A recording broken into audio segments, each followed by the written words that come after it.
Hello everyone, আসসালামু আলাইকুম। কেমন আছো তোমরা সবাই? আশা করি ভালো আছো। আমি পারভিন সুলতানা, এভরিডে মিরাজ মাদার ব্লগে আমার নতুন একটি ভিডিওতে তোমাদেরকে জানাই ওয়েলকাম। আমার নতুন বন্ধু, পুরাতন বন্ধু সবাইকে কেমন আছো অবশ্যই কমেন্টে জানাবো। এই যে আজকের ভিডিওটা শুরু করেছি, দেখতে পারছো আমি সকাল সকালে এই বিস্কিটগুলো এখন ফলে থেকে বের করে কেটে তারপর আমি এগুলোকে ডিব্বায় নিব। এগুলো কালকে রাত্রে তোমাদের ভাইয়া নিয়ে এসেছে, আমি আর এগুলো ধরি নাই, রেখে দিয়েছি। তো সকালে নাস্তা খাওয়ার পরে এই কাজটা করেছি এবং তোমাদের সাথেও শেয়ার করব আমি কি কি কাজ করছি। তা আজকে তোমরা আমার ভিডিও শুরু থেকে শেষ পর্যন্ত থাকবে। আমার পরিবারের নতুন সদস্যদের সাথে তোমাদেরকে পরিচয় করে দিব, ভাইয়া আপুরা। তো তোমরা যদি দেখতে চাও অবশ্যই ভিডিওটি একটা লাইক দিয়ে শুরু করে দিবে, আমার সঙ্গে থাকো। তো আমি এই যে এখানে টোস্ট বিস্কুট নিয়ে এসেছি, একটা বড় প্যাকেটের এক প্যাকেট। তো আমি অর্ধেকটা এই ডিব্বায় নিয়েছি আর অর্ধেকটা অন্য ডিব্বায় ঢেলে নেব, কারণ এক ডিব্বায় তো আর হয় না। তো এই যে অর্ধেক নিয়েছি আর এখন আর যে অর্ধেক আছে বাকি অর্ধেক আমি অন্য ডিব্বায় ঢেলে নিতেছি। তো ভাইয়া আফুরা, তোমাদের কাছে প্রতিদিন বলি আপু ভাইয়া তোমরা একটা লাইক দিবে, কিন্তু তোমরা না কেমন হয়ে গেছো, কিপটামি করো ভাইয়া আফুরা। এরকম কিপটামি করো না লক্ষ্মী ভাইয়া আফুরা, কারণ একটা লাইক দিতে না ভাইয়া আপু একটু কষ্ট হয় না, একটুও কষ্ট হয় না, একটু লাইক দিয়ে দেখতেই পারেন। আপনারা তো ভিডিও বানান, আপনারা বুঝেন একটা লাইক দিতে কোনো কষ্ট নাই, কিন্তু তারপরেও কেন জানি তোমরা একটা লাইক দিতে ভুলেই যাও। কেন এত মন বলা হো ভাইয়া আপুরা? আমি তো কেউরে কোনো মনে কষ্ট দিয়ে কোনো কথা বলি না, আমি কেউর মনে কষ্ট দিয়ে কোনো কাজও করি না।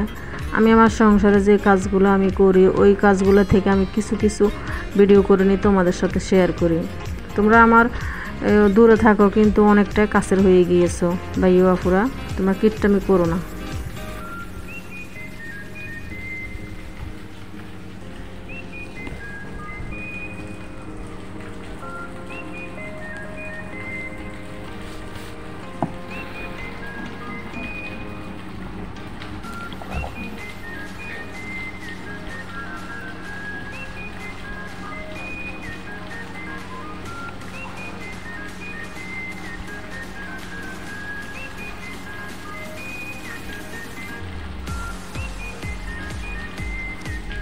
এই যে ভাইয়া আপু কেমন হয়েছে আমার পরিবারের নতুন সদস্য, দেখতে পাচ্ছ আমার ছেলের অনেক রিকোয়েস্টের পরে মুরগিগুলো নিয়ে এসেছে। ও আমার ছেলে মুরগির বাচ্চা, বিড়ালের বাচ্চা, কুকুরের বাচ্চা এগুলো খুব পছন্দ করে। যাই হোক নিয়ে এসেছে, সবাই দোয়া করবেন এগুলো যেন ভালো থাকে।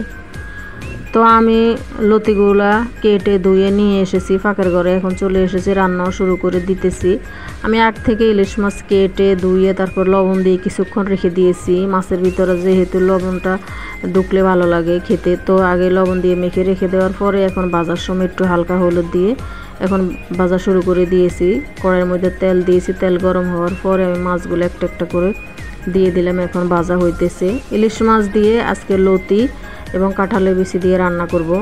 তো আমার লতিও কেটে ধুয়ে নিয়ে এসেছি, পেঁয়াজ কাঁচামরিচ এগুলো কেটে নিয়ে এসেছি। এখন আমি রান্না শুরু করে দিয়েছি, একটা কড়াই দিয়েছি চুলার উপরে, তারপরে দিয়ে দিলাম পরিমাণ মতো সাদা তেল, দিয়ে দিলাম পেঁয়াজ যখন ভাজা হয়ে গিয়েছে তারপরে দিয়ে দিলাম, যেহেতু একটু লতি রান্না করব ওইরকম পেঁয়াজটা একটু ভাজা ভাজা হলে ভালো লাগবে, কাঁচা পেঁয়াজ ভালো লাগবে না তাই।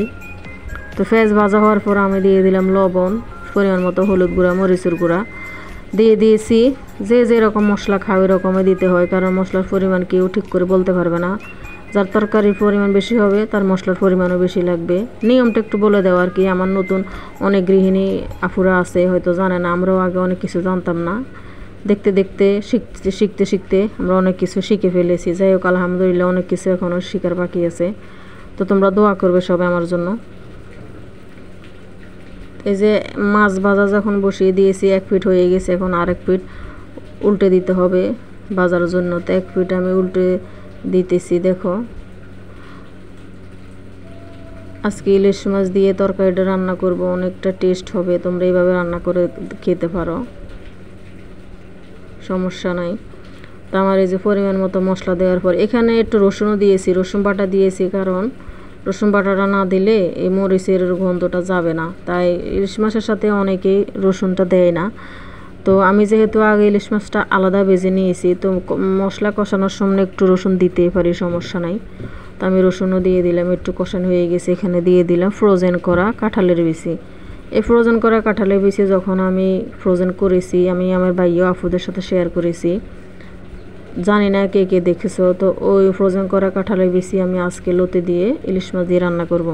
তো রান্না শুরু করে দিয়েছি। এখানে হইতেছে কষানি হয়ে গেছে লতি কাঁঠালের বিচি। কষানি হওয়ার পরে এখন দিয়ে দিব আমি পরিমাণ মতো জলের পানি, কারণ লতি তো অত জলও রাখবো না, মাখা মাখা রাখবো।